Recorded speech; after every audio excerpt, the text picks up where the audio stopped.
Aku terima nikahnya.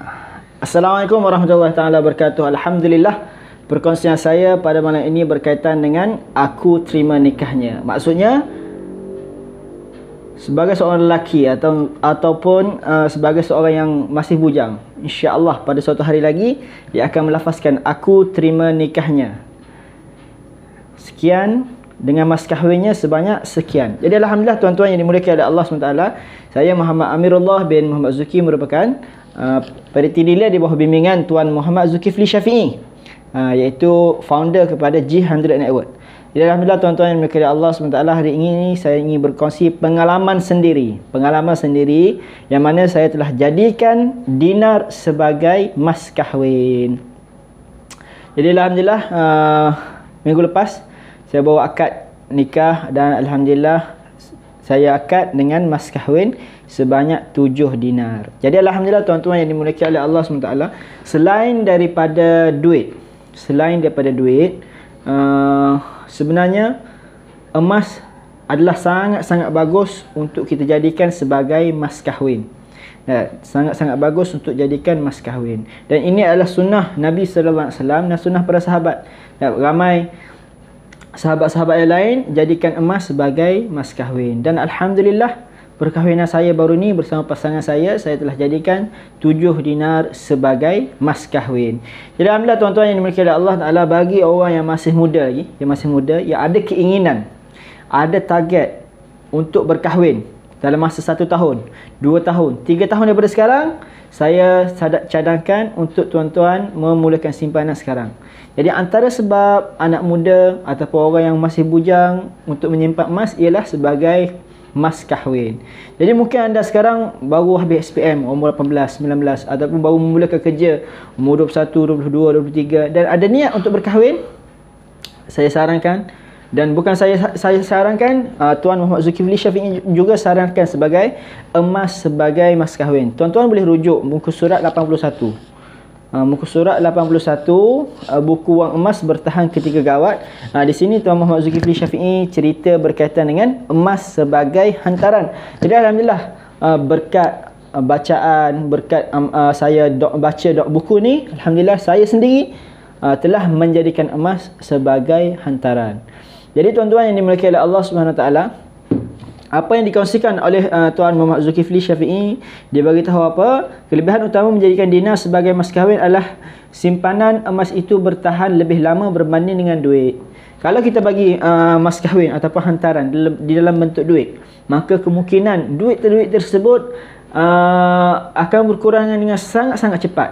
Akan berkurang sangat-sangat cepat. Contoh, kita bagi hantaran 7,000, 8,000, 11,000. Maka simpanan hantaran yang diberi itu kita telah guna untuk memulakan kehidupan baru, ataupun untuk sewa rumah, ataupun untuk masuk rumah, untuk beli barang keperluan dapur. Sedangkan itu adalah duit hantaran, duit mas kahwin.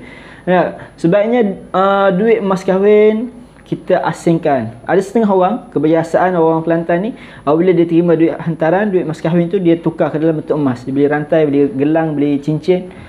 Jadi yang tu bagus. Sebab apa? Dia dah tukar ke dalam bentuk emas. Ada pun orang yang menangguh-nangguh, melewat-lewatkan. Sekali duit tak ada, dia telah menggunakan duit-duit hantaran, duit mas kahwin tersebut sebagai belanja harian. Jadi menyebabkan apa? Baru kahwin 3-4 bulan, duit hantaran dah habis, dah licin dah. Tapi alhamdulillah tuan-tuan, kalau kita jadikan emas sebagai mas kahwin, sebagai hantaran, insya-Allah semua insya-Allah kita tak akan saja-saja untuk jual emas tersebut kecuali dalam keadaan betul-betul terdesak. Jadi apa lagi yang ditulis oleh Tuan Muhammad Zulkifli Syafi'i, kalau hadiahkan dalam bentuk duit biasanya tidak lama. Selepas selesai majlis, duit itu akan ditarik untuk dibelanjakan sedikit demi sedikit. Dan inilah yang berlaku tuan-tuan. Kalau bagi hantaran dalam bentuk duit, maka duit tu berkurangan sedikit demi sedikit. Dari hari ke hari, sedar-sedar hadiah mas kahwin semakin berkurangan, terutama apabila pengantin mula tinggal bersama. Disebabkan nak duduk bersama, duit-duit hantaran, duit-duit mas kahwin yang diterima tu telah beli barang-barang keperluan yang lain, menyebabkan duit hantaran tu lesap, hilang dalam beberapa bulan sahaja. Ini berbeza bagi orang yang menjadikan emas sebagai hantaran, insya-Allah tak akan jual sampai bila-bila ataupun sampai betul-betul terdesak. Jadi Tuan Muhammad Zulkifli Syafi'i dalam buku ni dia sambung lagi, dia bagi tahu apa? Saya perhatikan ahli keluarga saya menggunakan dinar sebagai mas kahwin. Dinar mereka tidak terusik pun. Dan inilah yang berlaku, hakikat sebenar yang berlaku inilah. Kekayaan mereka lebih bertahan lama kerana simpanan emas biasanya orang tidak akan jual. Kalau kita bagi dalam bentuk emas, kebiasaannya kita tak akan jual. Nah, melainkan apabila ada perkara-perkara yang mustahak sahaja, benda yang mustahak, benda yang terdesak sahaja, barulah kita jual emas-emas tersebut. Selalunya apabila duit lain sudah habis, barulah orang akan jual emas sebagai jalan terakhir mereka. Jadi alhamdulillah tuan-tuan, kalau kita bagi dalam bentuk emas, kita tak akan sekali-kali menjual emas-emas tersebut kecuali dalam keadaan betul-betul terdesak, betul-betul mustahak, betul-betul kecemasan sahaja. Tambahan lagi, emas akan lebih bertahan daripada dibelanjakan, memandangkan pada emas itu ada nilai sentimental yang sangat tinggi. Jadi kita sayang nak belanja. Sebab apa? Ada nilai sentimental yang sangat tinggi. Sebab apa? Ini adalah mas kahwin aku. Takkan tiba-tiba kita nak jual. Kita tak akan jual sebab apa? Dia di situ ada nilai sentimental.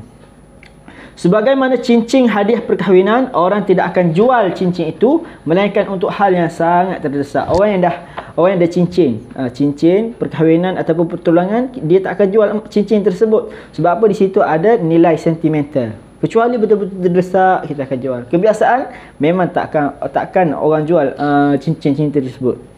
Pada cinta tersebut tersemat kenangan penting dalam hidup si pengantin. Sebagaimana nilai emas kekal mahal sepanjang zaman, dinar adalah simbolik nilai cinta yang tidak ditelan zaman. Jadi tuan-tuan, apabila kita jadikan emas sebagai hantaran, sebagai mas kahwin, maka sebagaimana nilai emas kekal mahal sepanjang zaman, begitulah simbolik cinta kita bersama dengan pasangan kita tidak pudar ditelan zaman. Jadi alhamdulillah, saya sudah menjadikan dinar emas sebagai hantaran anda bila lagi.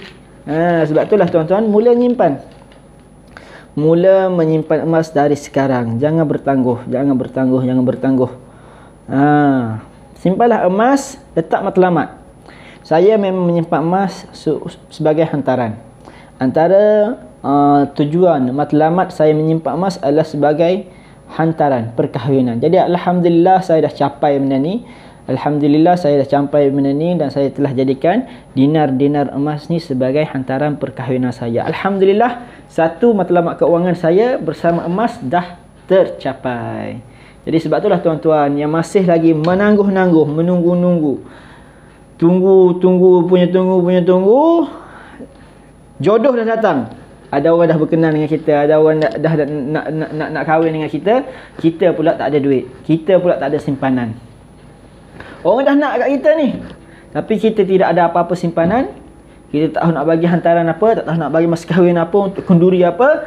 Last sekali, sepatutnya perkahwinan tu boleh buat dalam secepat mungkin 2-3 bulan selepas perkenalan, ataupun selepas dah merisik atau bertunang. Tapi disebabkan kita tidak ada persediaan keuangan, kita tidak ada simpanan emas, kita tidak ada dinar emas, maka perkahwinan yang sepatutnya dijalankan dalam masa yang terdekat, kita tangguh sampai bertahun-tahun.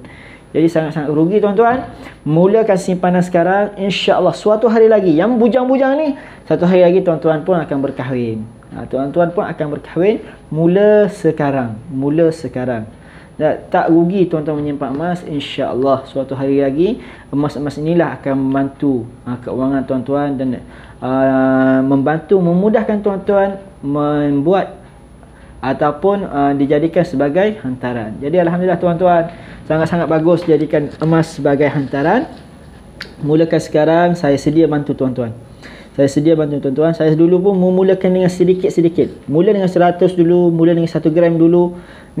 Ataupun tuan-tuan yang dah ada duit, boleh mula dengan 1 dinar setiap bulan. Sebulan 1 dinar, sebulan 1 dinar, sebulan 1 dinar. InsyaAllah dalam masa 7 bulan, tuan-tuan dah ada 7 dinar.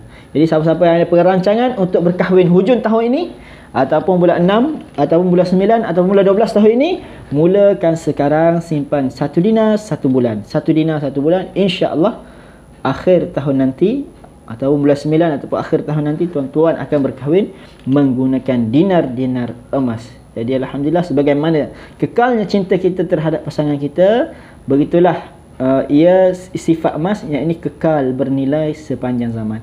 Jadi alhamdulillah, sekadar itu sahaja perkongsian saya pada malam ini. Yang nak memulakan simpanan emas boleh kontak saya bila-bila masa. Saya sedia untuk bantu tuan-tuan memulakan simpanan emas yang pertama bermula RM100 kepada 1 gram, kepada 10 gram dan sehingga tuan-tuan capai 1 kilogram emas, insya-Allah. Assalamualaikum warahmatullahi taala wabarakatuh. Boleh like, share, komen live saya ini. Panas, panas, panas.